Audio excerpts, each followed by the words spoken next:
Hello students, मैं हूं गुंजन एरन प्रतिष्ठा एकेडमी से और अपनी आज की इस वीडियो में हम बात कर रहे हैं क्लास 10th मैथमेटिक्स से चैप्टर 4 क्वाड्रेटिक इक्वेशन द्विघात समीकरणों की, जिसमें हमारा आज का टॉपिक है गुणनखंड विधि से द्विघात समीकरणों को कैसे हल किया जाता है। फैक्टराइजेशन मेथड की आज हम बात करने वाले हैं अपनी इस वीडियो में। तो सबसे पहले हम जान लेते हैं कि द्विघात समीकरण का हल किसे कहा जाता है। हल का दूसरा ही नाम होता है मूल। सॉल्यूशन कहें या हम रूट कहें, एक ही बात है। द्विघात समीकरण के मूल किन्हें कहा जाता है। कोई भी वास्तविक संख्या एक दी गई द्विघात समीकरण का मूल कहलाएगी या उसका हल कहलाएगी यदि वह वास्तविक संख्या उस दी गई समीकरण को संतुष्ट करती हो। यदि x का वह मान रखने पर हमें दोनों पक्ष बराबर बराबर मिल जाएं, तो वह जो मान हम लगा रहे हैं x की जगह पर, वही उस दी गई समीकरण का मूल कहलाती है, उस दी गई समीकरण का हल कहलाती है। मान करके चलिए एक वास्तविक संख्या हम मान लें अल्फ़ा।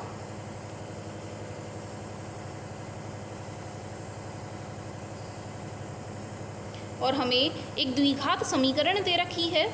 आप सभी जानते हैं कि द्विघात समीकरण का जो स्टैंडर्ड फॉर्म होता है, मानक रूप होता है, वह ax की घात 2 + bx + c बराबर 0 होता है। जहां हमें a का मान 0 नहीं हो ऐसी स्थिति चाहिए होती है, तब एक वास्तविक संख्या अल्फ़ा इस द्विघात समीकरण का एक मूल कहलाएगी।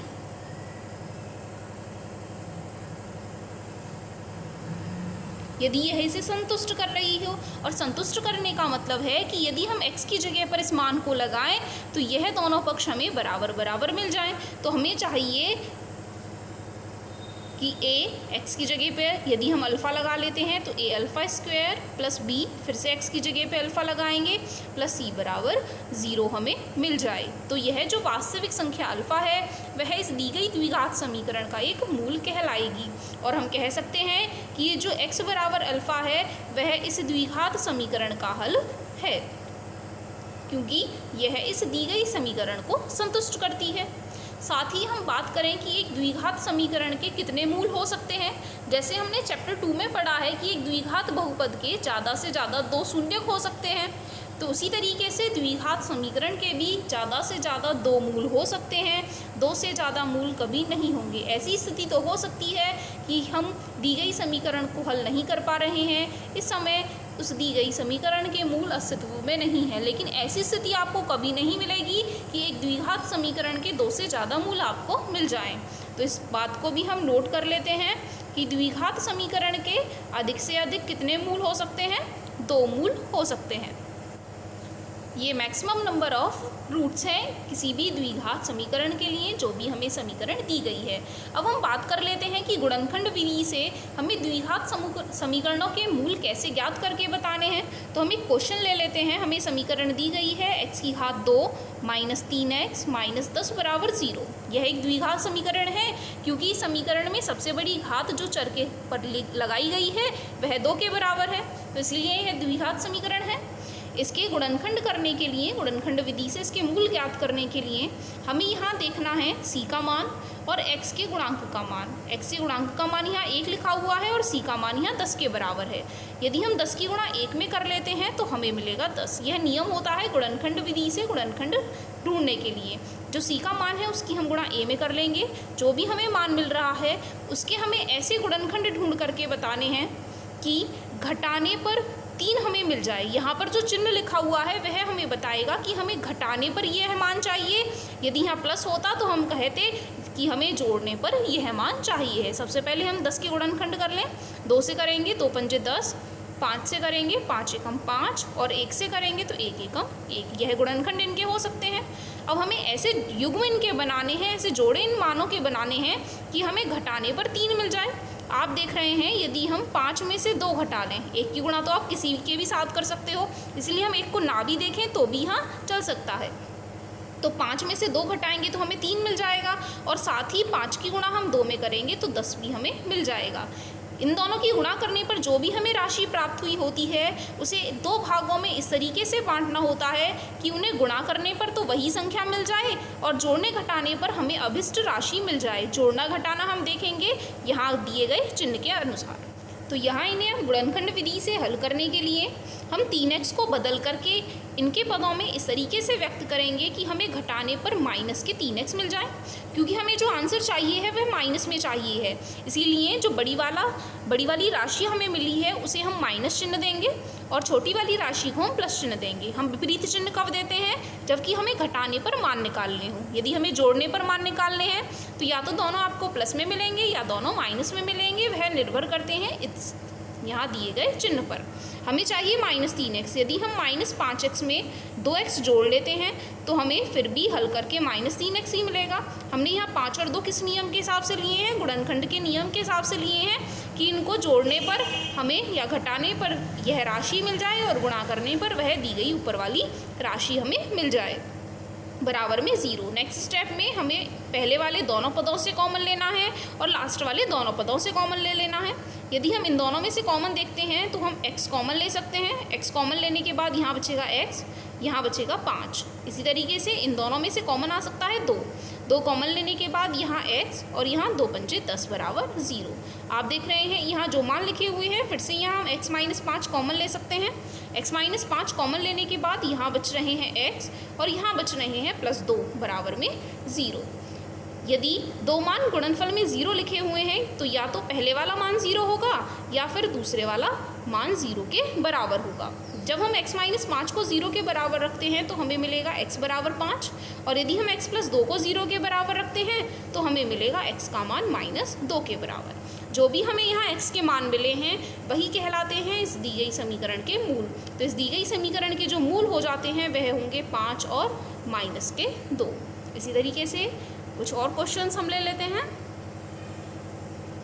सेकंड क्वेश्चन, 2x की घात 2 - x + 1/8 बराबर 0। यह समीकरण हमें दी गई है। फिर से इसे गुणनखंड विधि से हल करके हमें बताना है, x के मान हमें ज्ञात करके बताने हैं। इसे हल करने के लिए सबसे पहले हम इनका लैसे ले लें। लैसे लेने के लिए हम इनके हरों को 1 मान सकते हैं। इनका लैसे हमें मिलेगा 8। 1 से 8 बार भाग देने पर 8 बार ही जाएगा, 1 में 8 से भाग देने पर। तो 8 की गुणा 2 में करेंगे तो 16x की घात 2 माइनस 1 से फिर से 8 में भाग करेंगे, 8 बार जाएगा, प्लस 8 की गुणा 8 का भाग 8 में करेंगे तो 1 बार जाएगा, 1 एकम 1 बराबर 0। तिरछी गुणा करने पर यह 8 0 में गुणा करने पर 0 में बदल जाएगा, 1 बराबर 0। फिर से वही नियम, c और a की गुणा यदि हम कर लेते हैं तो हमें मिलेगा 16। अब हमें 16 के ऐसे गुणनखंड ढूंढने हैं जिनको जोड़ने पर 8 हमें मिल जाए। तो यदि आप 16 के गुणनखंड करके देखेंगे तो 4 चौक 16, 4 एकम 4, और 4 और 4 को जोड़ने पर 8 भी मिल जाता है और 4 और 4 की गुणा करने पर हमें 16 भी मिल जाता है। तो जो 16 के हमें गुणनखंड चाहिए थे वह आ जाते हैं हमारे पास 4 और 4। अब चूंकि हमें जोड़ने पर चाहिए है तो इसीलिए या तो यह दोनों प्लस में होंगे या दोनों माइनस में होंगे, लेकिन जो हमें आंसर चाहिए है वह माइनस में चाहिए, इसलिए हम दोनों गुणनखंडों को लेंगे माइनस में। तो -4 और -4 को जोड़ने पर -8 मिल जाएगा और -4 और -4 की गुणा करने पर फिर से हमें 16 ही मिल जाने वाला है। तो यहाँ इन्हें फिर से मध्य पद को विभक्त हम कर लें, माइनस में 4x और माइनस में 4x। फिर से आप देखेंगे यदि हम इन्हें जोड़ लें तो हमें यही मिल जाएगा, +1 बराबर 0। उसके बाद पहले वाले दोनों पदों से यदि हम कॉमन देखें तो 4x हमें कॉमन दिखाई दे रहे हैं। 4 चौक 16, x की घात 2 है, यहाँ 1 हमने बाहर ले लिए हैं तो 1 बार x बचेंगे, माइनस 4x हमने पूरे बाहर ले लिए हैं तो उनकी जगह बचेगा 1। यहाँ आप देख रहे हैं कुछ भी कॉमन नहीं आ सकता है, तो इसीलिए हम इनमें से 1 कॉमन ले सकते हैं, क्योंकि 1 तो सभी का ही उभयनिष्ठ गुणनखंड होता है। तो 1 से भाग करने पर यह राशि ऐसे कैसी ही रहेगी, प्लस, लेकिन यहाँ माइनस हमने कॉमन लिया है तो यहाँ यह चिन्ह बदल जाएगा माइनस में। फिर से 4x - 1 और 4x - 1 हमें एक जैसे दिखाई दे रहे हैं, तो इन्हें कॉमन ले लेने पर अंदर बचेगा 4x और यहाँ -1 बराबर 0। फिर से यदि दो राशियाँ गुणा में 0 लिखी हुई हैं तो या तो पहले वाली राशि 0 होगी या फिर दूसरे वाली राशि 0 के बराबर होगी। इन्हें यहाँ से हल कर लेने पर 4x बराबर -1 उधर जाएगा तो +1, x बराबर 1/4। पहला मान हमें यह मिल जाता है। इसी तरीके से इन्हें हल करने पर भी आपको मिलेगा x बराबर 1/4, जो कि हमारे हो जाते हैं अभिष्ट मूल दी गई समीकरण के। यदि हम थर्ड पार्ट लिखें तो हमें दिया है √2x² + 7x + 5 √2 बराबर 0। ये रूट वाला क्वेश्चन दिया गया है, इसलिए हमने इसे यहाँ लिखा है। फिर से यदि हम c और a की गुणा कर लेते हैं, मतलब 5 रूट 2 की गुणा यदि हम रूट 2 में कर लेते हैं तो रूट 2 और रूट 2 की गुणा करने पर हमें मिलेगा 2 और 5 दूनी 10। फिर से हमें 10 के ऐसे गुणनखंड चाहिए हैं जिनको जोड़ने पर 7 आ जाए। आप जानते हैं 5 दूनी 10 होते हैं और 5 और 2 को जोड़ने पर भी हमें 7 मिल जाएंगे। तो हमें गुणनखंड मिल चुके हैं। मध्य पद को हम फिर से विभक्त कर लें, इसे 2 पदों में तोड़ करके लिख लें। तो 5x प्लस 2x, अभी तो पूरी समीकरण प्लस में दी गई है तो माइनस तो कहीं आना ही नहीं है, बराबर 0। अब पहले वाले दोनों पदों से हमें कॉमन लेना है और लास्ट के दोनों पदों से हमें कॉमन लेना है। आप यहाँ देख रहे हैं, यहाँ रूट 2 है और यहाँ 5 है। 2 और 5 में तो कोई भी उभयनिष्ठ गुणनखंड नहीं होता है, लेकिन यहाँ हमें x कॉमन दिखाई दे रहे हैं तो हम x कॉमन निकाल लें। x कॉमन लेने के बाद रूट 2 ऐसे कैसे, x की घात 2 में से एक x हम बाहर ले आए हैं तो एक x अंदर बचेंगे, प्लस यहाँ x हमने बाहर ले लिया है तो यहाँ बच रहे हैं 5 प्लस। अब हमें फिर से यहाँ कॉमन देखना है। आप देख रहे हैं यहाँ लिखे हुए हैं 2 और यहाँ 5 रूट 2। क्या हम 2 को बदल करके लिख सकते हैं रूट 2 गुणा रूट 2? बिल्कुल लिख सकते हैं। रूट 2 की गुणा रूट 2 में करेंगे तो 2 ही आएगा और 5 रूट 2 तो यहाँ है ही। क्या आप इन दोनों राशियों में आपको कुछ कॉमन दिखाई दे रहा है? रूट 2, दोनों ही राशियों में रूट 2 कॉमन हम ले सकते हैं। तो रूट 2 कॉमन लेने के बाद जैसे ही 2 में से रूट 2 हमने बाहर निकाल लिए हैं तो रूट 2 फिर से बचेंगे, तो रूट 2 x ऐसे का ऐसा प्लस रूट 2 हमने यहाँ कॉमन लिए हैं तो यहाँ बच रहे हैं 5 बराबर में 0। ये दोनों मान फिर से हमें बराबर मिले हैं, इसका मतलब है हमने गुणनखंडन भी सही किया है। यदि आपको यह मान आपस में बराबर नहीं मिल रहे हैं तो इसका मतलब है आप गुणनखंड विधि से करते समय आपने कुछ ना कुछ गलती कर ली है, या तो आपने गुणनखंड गलत ढूंढे हैं या आपने चिन्हों में कोई ना कोई गलती कर ली है। तो यहाँ बच रहा है x प्लस रूट 2 बराबर में 0। फिर से या तो यह मान 0 होगा या यह मान 0 होगा। पहले वाले मान को 0 के बराबर रखने पर और यहाँ x प्लस रूट 2 बराबर 0 रखने पर यहाँ से हमें मिलेगा रूट 2 x बराबर 5 का पक्षांतर इस तरफ करेंगे तो -5 और x बराबर में -5 बटे रूट 2। ये हो जाता है हमारा पहला आंसर। इसी तरीके से इन्हें हल करेंगे तो x बराबर रूट 2 का उस तरफ पक्षांतर करने पर माइनस में रूट 2। तो हमारे पास 2 रिक्वायर्ड सॉल्यूशन आ जाते हैं, x बराबर -5 बटे रूट 2 और यहाँ माइनस में रूट 2। एक लास्ट क्वेश्चन और समझ लेते हैं हम गुणनखंड विधि से।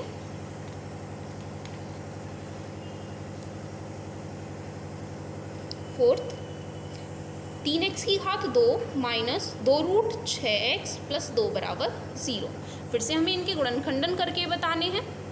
सबसे पहले c और a की गुणा हम यदि कर लेते हैं तो 2 तिया 6 हमें मिलने वाला है। 6 के हमें ऐसे गुणनखंड ढूंढने हैं कि उन्हें जोड़ने पर 2 रूट 6 आ जाए। जब भी बीच वाले मध्य पद में हमें कोई भी रूट वाला मान दे रखा है तो जिसके हमें गुणनखंड करने हैं सबसे पहले उसमें से हम यह रूट वाला मान बाहर निकाल लें। तो 6 के ऐसे गुणनखंड करें कि रूट 6 के पदों में यह हमें मिल जाए। तो रूट 6 गुणा रूट 6 के गुणनखंड होते हैं रूट 6 गुणा रूट 6। यदि इनकी गुणा करेंगे तो हमें 6 मिल जाएगा। अब यहाँ तो सीधे सीधे ये 6 दे रखा था और हमें रूट में भी 6 चाहिए है। जैसे मान करके चलिए हमें यहाँ गुणा करके 12 मिले होते और फिर हमें यहाँ 6 निकालने हैं, तो हम इनके गुणनखंड कैसे करते?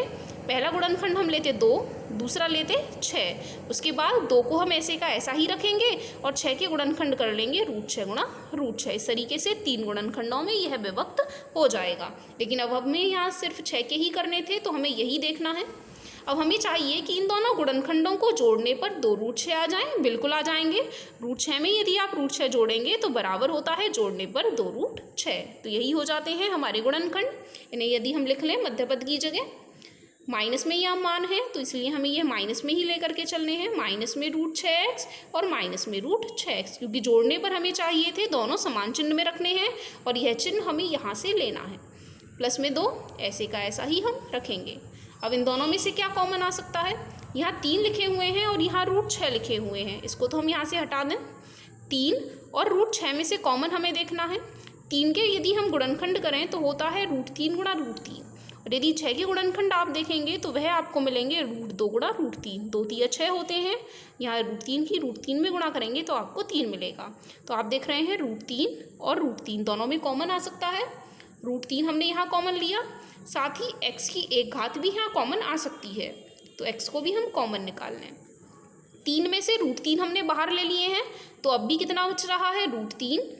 एक्स की घात 2 थी, एक एक्स हमने बाहर लिए हैं तो अब भी एक एक्स बच रहे हैं, माइनस की जगह माइनस। √6 में से √3 हमने बाहर निकाल लिए हैं तो अंदर बचेगा √2, और x भी हमने बाहर निकाल लिए हैं तो x का कोई भी मान अब यहाँ नहीं बचेगा, माइनस की जगह हम माइनस लिखें। फिर से हमें √6 और 2 में से देखना है, √6 और 2 में से √6 के गुणनखंड वही होंगे √2 गुणा √3, और 2 के गुणनखंड होंगे √2 गुणा √2। फिर से क्या इनमें कोई कॉमन दिखाई दे रहा है? बिल्कुल दिखाई दे रहा है, √2। दोनों में से फिर से √2 कॉमन निकाल लें तो यहाँ √2 कॉमन लेने के बाद बचेगा √3, x ऐसे का ऐसा, प्लस माइनस माइनस होते हैं, यहाँ फिर से बच रहा है √2 बराबर में 0। आप देख रहे हैं ब्रैकेट वाले दोनों मान हमारे बराबर आए हैं, इसका मतलब है हमने गुणनखंडन अभी तक सही किए हैं। इस मान को फिर से कॉमन निकाल लें तो यहाँ बचेगा √3x, यहाँ माइनस में √2 बराबर में 0। फिर से या तो पहले वाला मान 0 के बराबर होगा या फिर दूसरे वाला मान 0 के बराबर होगा। पहले वाले मान को हल करने पर √3x बराबर √2 को सरफ लेकर के जाएंगे, धनात्मक हो जाएंगे, और x बराबर √2 बटे √3, ये हो जाता है हमारा पहला मूल। इसी तरीके से इसे हल करने पर भी आपको मिलेगा √2 बटे √3। सॉल्यूशन को आप यहाँ भी छोड़ सकते हैं, या आप देखें कि दोनों ही मान अंश और हर में रूट में दिए गए हैं तो इसीलिए हम इन्हें बदल करके ऐसे भी लिख सकते हैं 2 बटे √3। इसी तरीके से इसे भी x बराबर रूट में 2 बटे 3। तो आप दोनों में से कोई सा भी आंसर लिख दीजिए, दोनों ही आपके सही माने जाएंगे। तो हमने यहाँ कुछ क्वेश्चंस आपको समझाने की कोशिश की थी गुणनखंड विधि से, जिसमें हम द्विघात समीकरणों का हल ज्ञात करने की कोशिश करते हैं। इसी तरीके से आपकी बुक में कुछ और क्वेश्चंस भी दिए गए हैं जिन्हें आप प्रैक्टिस करके बता सकते हैं। मैंने भी यहाँ कुछ क्वेश्चंस लिखे हैं जिन्हें आप प्रैक्टिस करके बता सकते हैं। गुणनखंड विधि से निम्न द्विघात समीकरणों के मूल ज्ञात करके बताने हैं। फर्स्ट पार्ट दिया है 2x की घात 2 प्लस x माइनस 6 बराबर 0। फिर से हमें करना है 6 दूनी 12, 12 के ऐसे गुणनखंड जिनको घटाने पर आपको 1 मिल जाए। तो 12 के गुणनखंड आप ढूंढ लेंगे, 4 तिया 12, और यदि हम 4 में से 3 घटा लेते हैं तो हमें मिल जाता है 1। इसी तरीके से और भी है क्वेश्चंस मैंने यहाँ लिखे हैं, बिल्कुल उसी मेथड से आपको इन क्वेश्चंस को करना है। जैसे यहाँ 1 की गुणा 100 में करेंगे तो 100, 100 के ऐसे गुणनखंड जोड़ने पर 20 मिल जाए। 10 गुणा 10 100 होते हैं और 10 में 10 जोड़ लेते हैं तो हमें 20 मिल जाएगा। इसी तरीके से आप इनके फैक्टर ढूंढने की कोशिश करेंगे जिससे आप खुद से इन्हें प्रैक्टिस कर सकें और इनके फंडामेंटल को सीख सकें। तो अपनी आज की इस वीडियो में इतना ही। अगर आपको वीडियो अच्छी लगी हो तो लाइक शेयर ज़रूर कीजिएगा। Thank you.